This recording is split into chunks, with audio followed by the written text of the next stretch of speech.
Okay, so we want you to get your phone or iPad or anything you have digital technology-wise. And if you can just go to menti.com and then just write that code there, 592076. Or maybe if you've got the code scanner as well.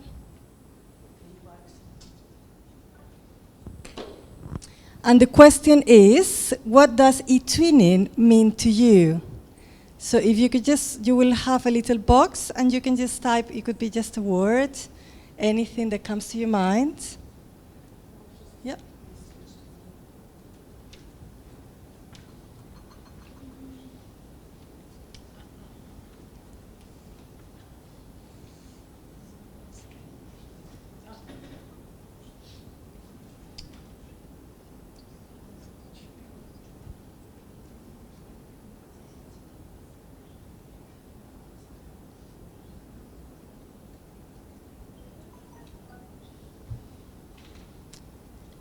Is that working for everyone? Yes? No? Yeah. Good.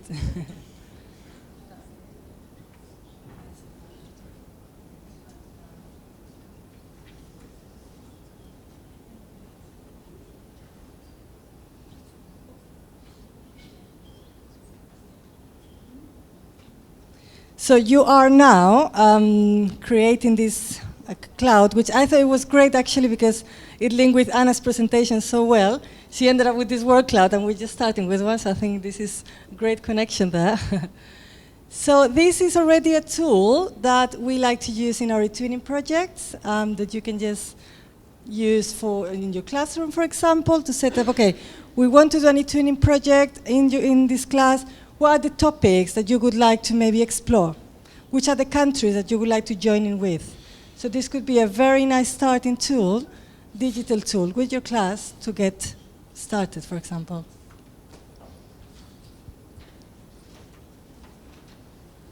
So we've got collaboration, technology, friendship, cooperation, innovation.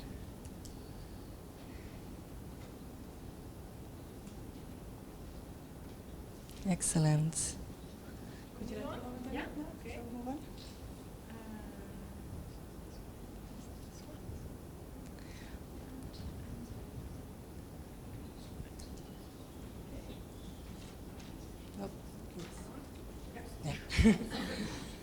Okay, so thank you for that. That was a little introduction, and hopefully we get to show you some other really useful tools that you can use throughout these workshops that we're going to have.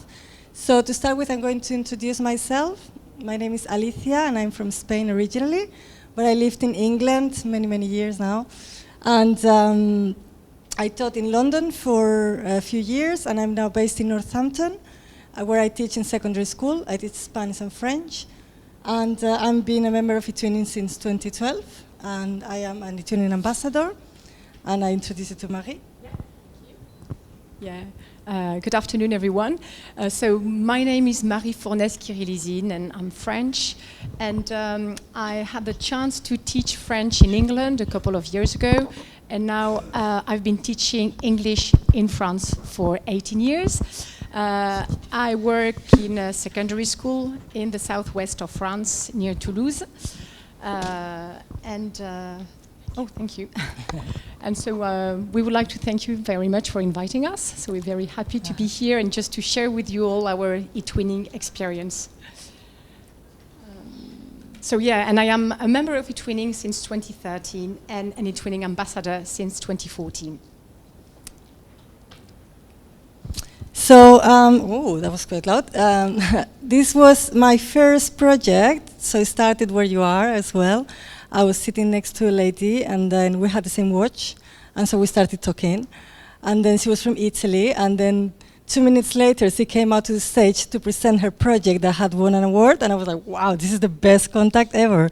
So I then told her I had an idea to create a project with this film called Arrugas, which is called Wrinkles. I don't know if you've heard of it, if you've seen the film.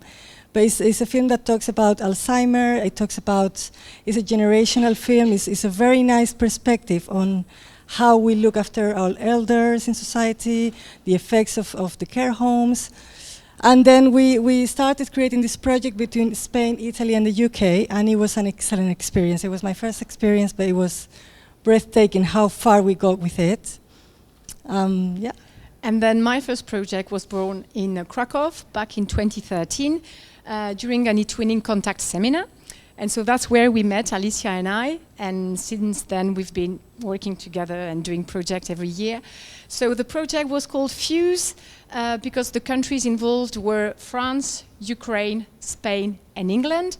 And the objective was sharing cultural experiences through music skills and the use of language.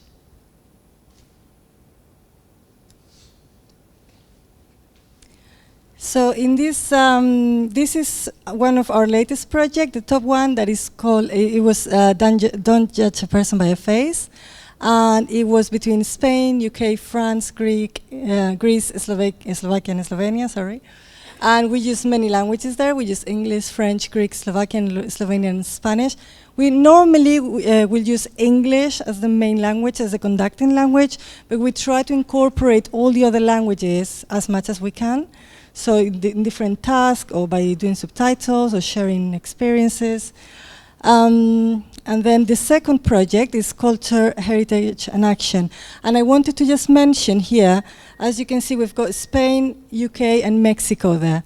So this is to say, if you have any partner, any teachers that you know that they're not part of eTwinning, but that you may want to work with, maybe they're in the States or maybe they're, I don't know, in Asia, wherever you have friends there, you can include them as guests. So they can participate, they will not be able to maybe access all of the areas of eTwinning, but they can be your guests on the project, which I think for this project particularly was really good, because obviously in Mexico they speak Spanish, so we could see the different sort of accents and cultural aspects of each country. Okay, so and now we're going to take you through a completed project, so you can see the stages that we did with this project, which is the Don't Judge a Person by a Face. And so this project, we were thinking about the topic of inclusion. We think it's a very important topic. We think, especially in secondary schools, is something that you have to sort of embrace with the children. So we thought, okay, how can we explore this topic through something that they may already know? And we thought, okay, most of our students have read this book of Wanda.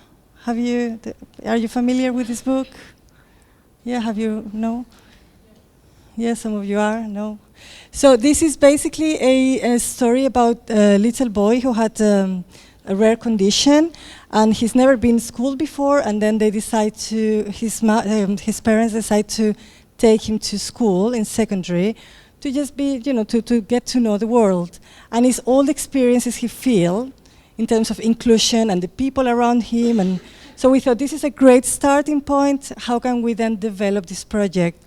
So we chose to kind of work on those areas there that actually they were coming along as we did the project.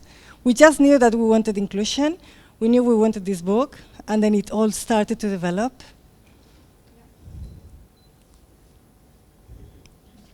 So the countries we chose for this one, we had Ukraine, Spain, Slovakia, Slovenia, and Greece.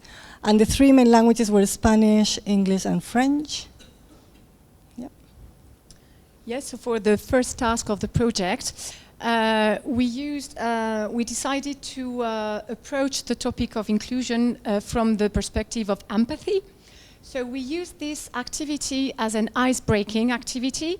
The thing you want to start with when you start a project is to get to know your partners, who you're working with. And that's, I mean, students need to know who they're going to collaborate with. So we decided to think of a first activity sticking to the topic of our project, which is inclusion and maybe the fear of being different.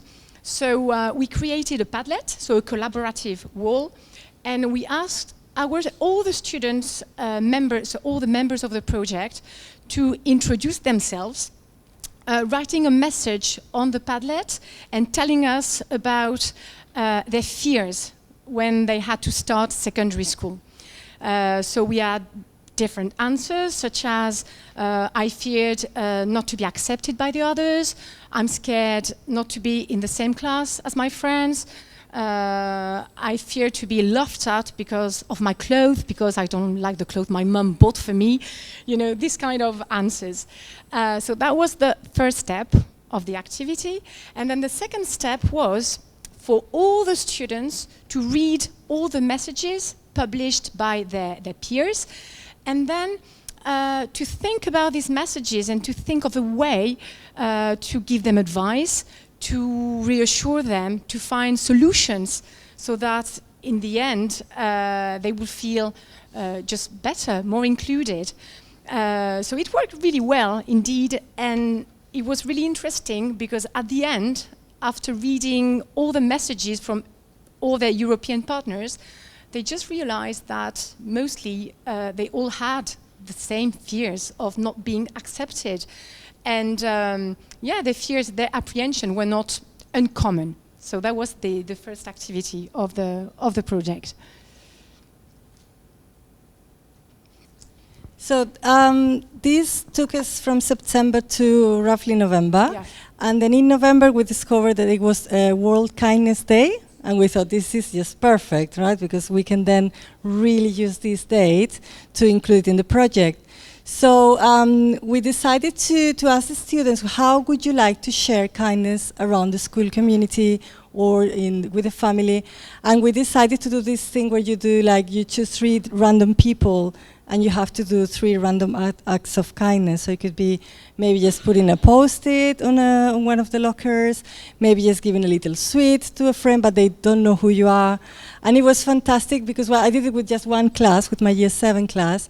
And by the end of the day, it was spread throughout the school. So people would go, what is this post-it? I'm going to put another one. So within the school, it actually worked really well. And then we had also, for example, in Slovakia, they came up with this advent calendar. So every day they had to do something that the students proposed. And we just then share each country what we have done with this day. And that was really sweet as well. Oh, so we said, yeah, all right. Mm-hmm. So then, as a third task, so inclusion within the family. So the book was adapted on screen around Christmas 2 years ago. So the film was released in cinemas. So we asked the students to take a member or several members of their family and to go to the cinema to watch the film.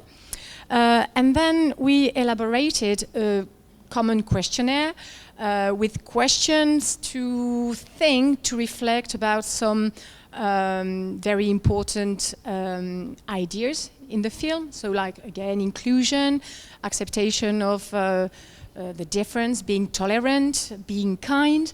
And so the students went to the cinema to watch the film, and with their family, they had to answer some of the questions before watching the film, and other questions needed to be answered after watching the film. And then, to give you some examples, so we had this digital questionnaire. Some of the questions were, have you experienced to be with someone like August in your school, disabled or different in some way? Another question was, do you think that happiness is a choice, or do you think it is culturally embraced? So we discussed that in class with the kids. They had lots of things to say, so that was really, really interesting to share experiences. And then we collected all the answers, all the data, and we created a digital poster. Which is, you have a sample here just to have an idea, giving statistics, numbers, and so it gave us the opportunity to go a bit further in the approach and the reflection on inclusion and kindness.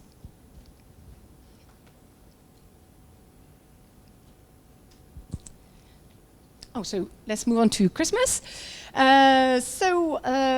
For Christmas is fantastic because whatever the topic of your project, you can do an activity about Christmas. It has all to do with the cultural dimension of eTwinning. And in our case, so it's take perfectly well to the topic we chose, so which is kindness, showing love, inclusion. We did the usual sending of real Christmas cards, Christmas biscuits, Christmas treats, exchanging messages of love for Christmas, wishing all the best, etc., etc. Kids usually love that because it goes beyond the digital dimension of the project, just to receive real things, proving that partners are human, existing somewhere. So it's kind of good. And the chocolate helps as well. The chocolate, yeah, that was good. We normally organize something special just before the holiday, and we share pictures on the Twin Space. It's really, really good. And so we also created on the platform, we created Padlets so that they could share, for example, typical Christmas carols. And we opened a forum as well on which they shared typical Christmas recipes. So you can do that whatever the topic. You know, it's always a little break, even if you're doing something very different. And then we decided to make videos with interviews of the students saying what Christmas meant to them in terms of the value of Christmas. They admitted that Christmas is a time you share with your family, you give presents, you share a great meal, but some people don't have this opportunity. So it was, again, good to think about this and taking them out of their comfort zone, in a way. So we're going to show you a short video. And it's a video I made with some of my students who had very, very special needs. So it was very challenging to do that. So I guess we have to. So you have to click on no. Let's move. Yeah. So Christmas 20. No. Yeah. I think it's Christmas 2017. If you just click on the. Christmas carols. It's a switch to share the spirit of Christmas and feel united. Thank you.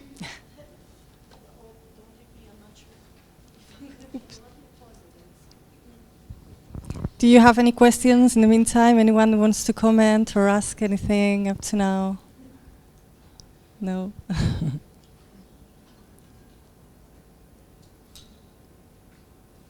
Yeah, thank you.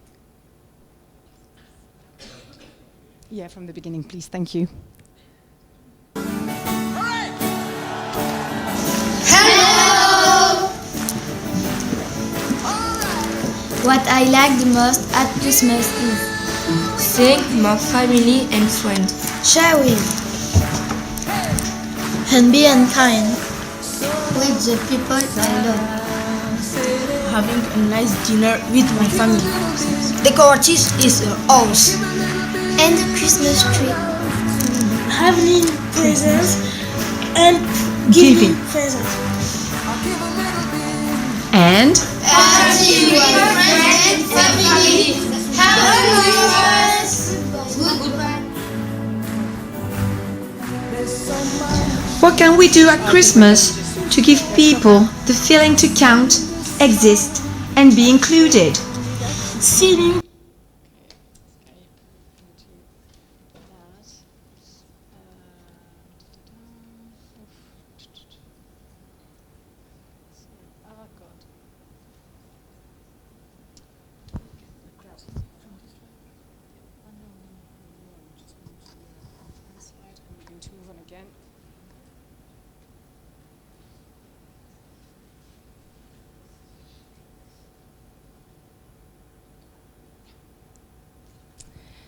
So after Christmas, we did something that I had previously done with the project, the Wrinkle project, but I thought it's such a moving experience for the students and for us that I thought it could really fit in this project as well, and was actually visiting a care home.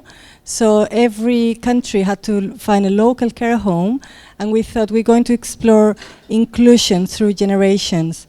So we're going to see that part of our elders in the community that I think especially teenagers feel quite detached to sometimes. They don't realize how, you know, I don't know, where I live in England, that there's many people that actually in the care homes that, you know, you see a lot of elders that they don't have any family left. I think it's a very strong topic to cover with teenagers. And so again, we created a questionnaire. So all of the students in each country decided on the best 2 or 3 questions that they wanted to ask. And we found actually it was quite interesting culturally, the different sort of questions that you want to ask or the things that you want to know, which is really interesting to see how they all came together. So we put this questionnaire together, and then we went to visit the elders with our project. So we can show you a very short video with it. So we have to click on visit to care. Visit to care.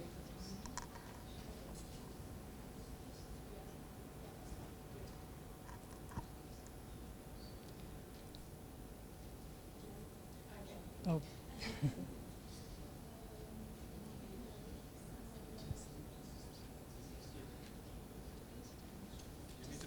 So this one we're going to show you, they were my year 7 students, and the care home was actually, there were former teachers from our school now living there. So we had this special connection as well. It was the last headmistress.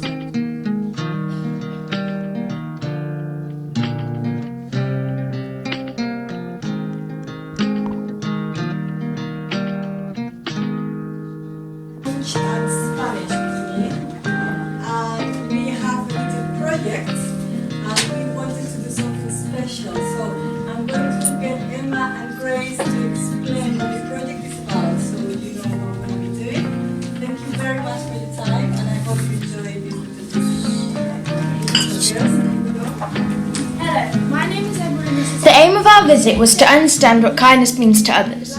We found out that to the elderly, kindness means helping them with daily life and just generally being kind. In Upper 3H, we were lucky enough to visit St Christopher's Care Home in Abington, and we shared our project Don't Judge a Person by a Face with them. We talked about some of our achievements with our European countries, such as celebrating Kindness Day and finding out about inclusion and what it means to others. Creating kindness pebbles for the elderly. And writing a storybook. It was a great experience.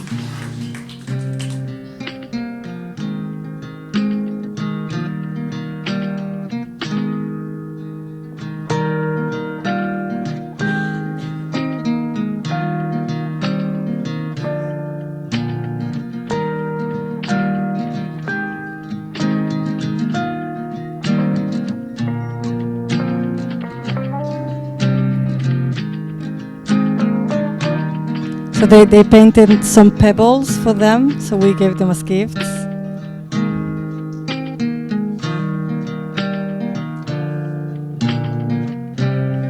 So, we just come back from the care home. What did you think? Amazing. So, what did you guys think about the people? Well, the people were really sweet and nice. Yeah. And they were really caring, and I loved talking to them. What is really nice, when I went with my students to visit the care home, we had such a great day. The kids made cakes, and we shared the cakes with them. And on the way back on the coach, kids said, "Miss, if at the end of the year we get a quality label for this project, we'll go back and celebrate with them."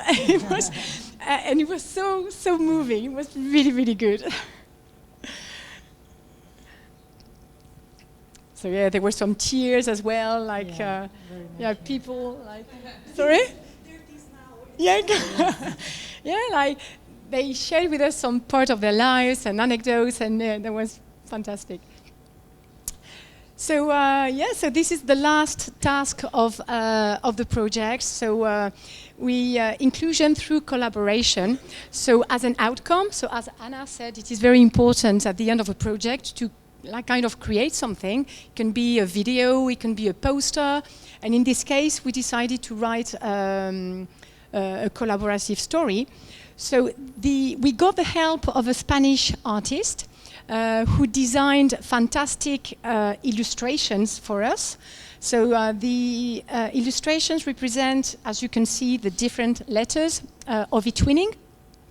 So the idea was to invent the story of a little being who had no name, no origins, knowing no one, and he started a long journey through different worlds. So the world of the N, the world of the T, the world of the W, etc., etc. And in these different worlds, he experienced different feelings. He met people. He learned to share. He learned to face difference. He learned to be tolerant, to be kind. And at the end of the journey, he had a name. He belonged to a group, and he knew he had learned about inclusion. So to write this story, it was really collaboration at its best. Because, for example, in my group, I ran a workshop once a week, and any students could register to this workshop. So I had 11-year-old students, and I had 15-year-old students. So definitely, the 11-year-old students couldn't do as much as the others. So the youngest ones started like collecting words and ideas, and after that, the second step was for the older ones to write more structured, full sentences. So it was already collaboration within the group, and then collaboration with all the other partners. Because when you had to write an episode, because each country was, of course, in charge of writing one or more episodes. And so you had to sit down and you had to read the previous episodes of the story in order to continue it in a logical way. So it was like, it took about 1.5 to 2 months to complete this task, I think. And so we had a tool, I think it was Medium, if I remember well, the name of the ICT tool we used, so that each country could add its episode on the website. And so in the end, we used the website Story Jumper to create this book online. And as well, we've got a printed copy. So if you want to have a look at it, so just, quite proud of the result, actually. Very good.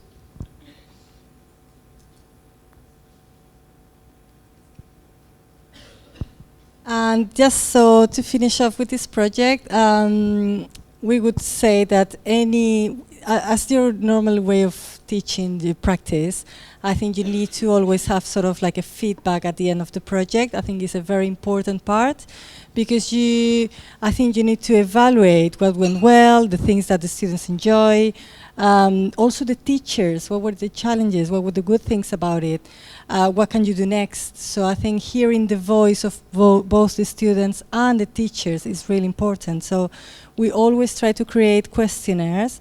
It's not just the sort of curricular or pedagogical, but also like the personal feeling. We do them anonymous, and we just collect all the data to see which things we can improve, how can we move forward, are we going to integrate this in another project, can we carry on with this project next year. So I think it gives you a very nice perspective and a closure for the project. And then you've got different sort of ways to upload these findings. So we try to use, you can say Google Docs, you can have Padlet again. I think we have some examples here.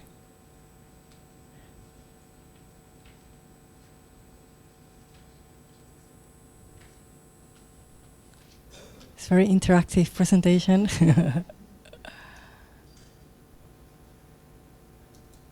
ThinkLink as well is a tool that we use quite a lot, because you have they're free tools to use, and they create great sort of displays and resources, and you just have to log in and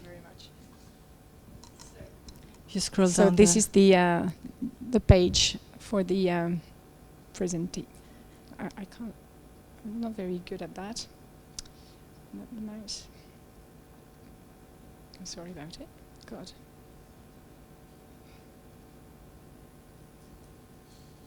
Wow. Yeah, so you can have word clouds, for example. This is a I don't know if you have you used Padlets before. It's more mostly. Yes, exactly. Yeah, it's like that's it. It's like a wall display, but it's digital, so anyone can edit from anywhere with the same. Something that we normally tend to use is that at the beginning of each project we create a Gmail account for all the teachers to have the same account with the same password, something that relates to the project, so that anyone can edit or add, and you don't have to be having 15 accounts or personal accounts. You just create one, and then anytime that you have to log in into this new sort of Padlet websites, you can just use that account. Yeah, and then there was a Google questionnaire. If I can. Oh God, I just can't do it. Just scroll down. Yeah, thank you. So basic question about first age, where you come from. Rate your involvement in the project. What was your favorite task? What was the hardest part of the project? How would you improve this project? Okay, what specific skills have you improved? Would you like to work on another eTwinning project next year? Okay. And then brainstorming for a new project. And then if I can go back to the presentation again, that would be great. So normally it's there, but I can't go back directly to the slide. That's a shame. Right, so let's go down again. Right, okay. Sorry about that. Okay, and then maybe the results. Is it going to work?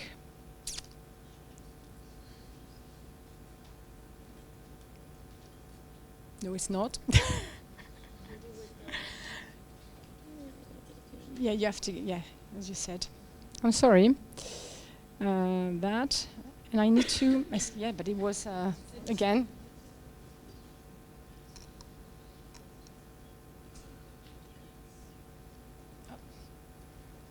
If you want to have a look, yeah. Is there do you have any questions? Yeah, anyone wants to ask or add anything? Thank you. Well, so we used the website ThingLink, and so we had to, so it was free before, but now we have to find an alternative because you need to pay now to use this website. Okay. And so, right, with all the data collected from the questionnaire, like which statement seems most appropriate to you, the twin space in a simple online classroom. So it means that students can use it quite easily. Rate your involvement in the project from 1 to 10. Okay, so it's a simple way just to have a better visual of the answers. Okay, so let's go back. Okay.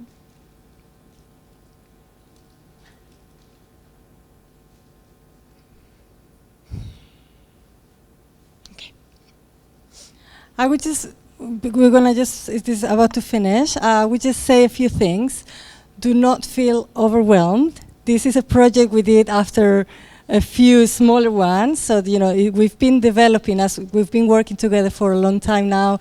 We know our students, we know how to use eTwinning very well. So this is something that we could do because of our experience, but do not feel overwhelmed. I know you're gonna be like, how can I integrate that with all the teaching and marking and meetings? This is gonna be impossible. It is possible if you can start small. You can do something, even if it's just, for example, I'm just going to do a Christmas activity. That's it. We're going to send cards and we're going to comment on that. That is a project. It's perfectly fine. It's a great start, and you will find that it doesn't take so much of your time. Okay. It is, at the end of the day, it's collaboration. So it's something that if you share the workload with other partners and you get your students involved as well into uploading things on the Twin Space and then being responsible, it is doable. Believe me, it is. Yeah. And the project we've just presented could have been divided into 6 projects. You see, you can just run a project on one activity from what you've just seen. So this year we just on 2 projects at the same time, but one of them is with 11, 12-year-old students, and we're going to keep it very simple, like exchanging letters and introducing French students to British culture, and the other way we around. always start So like this, and then we start to get like, oh, what about this? What about that? What about that? yeah, which is kind of. But it always starts with like very simple Yeah. idea this time, okay? Just one But you activity. can start simple, and depending on the partners you find, and depending on the partners you work with, and depending on your students' ideas, because what is fantastic with eTwinning, it's flexibility. It's really flexible. You can, from the beginning, think that the project is going to last 2 months and start something just before Christmas and just after Christmas, and you realize that in May you're still doing things because your students say, hey, why not doing this? Why not? And really, our students have lots of ideas because this kind of project is so motivating. So you never know what's going, what's ahead of you in a way. Well, so I don't know if you have any questions about the project or